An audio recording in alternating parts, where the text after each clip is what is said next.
सामाजिक आणि राजकीय क्षेत्रात कार्यरत असलेले दिलदार सिंग बीर यांनी पुन्हा शिवसेनेत प्रवेश केला। माजी मंत्री आदित्य ठाकरे यांच्या हस्ते बीर यांनी शिवबंधन बांधले।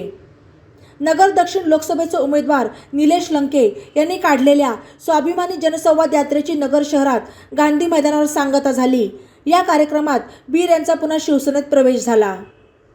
यावेळी महाविकास आघाडीचे खासदार शरद पवार, आमदार बाळासाहेब थोरात, आमदार रोहित पवार, जिल्हा प्रमुख शशिकांत गाडे, युवा सेनेचे विक्रम राठोड, भगवान फुलसौंदर, बाळासाहेब बोराटे, किरण काळे, दत्ता जाधव आदी उपस्थित होते।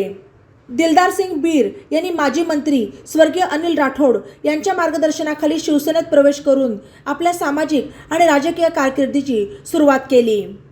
2013 मध्ये ते राष्ट्रवादीत गेले। 10 वर्षे राष्ट्रवादी शहर जिल्हा उपाध्यक्ष आणि सरचिटणीस पदाची जबाबदारी त्यांनी सांभाळली। मात्र पुन्हा त्यांनी शिवसेनेत येण्याचा निर्णय घेतला।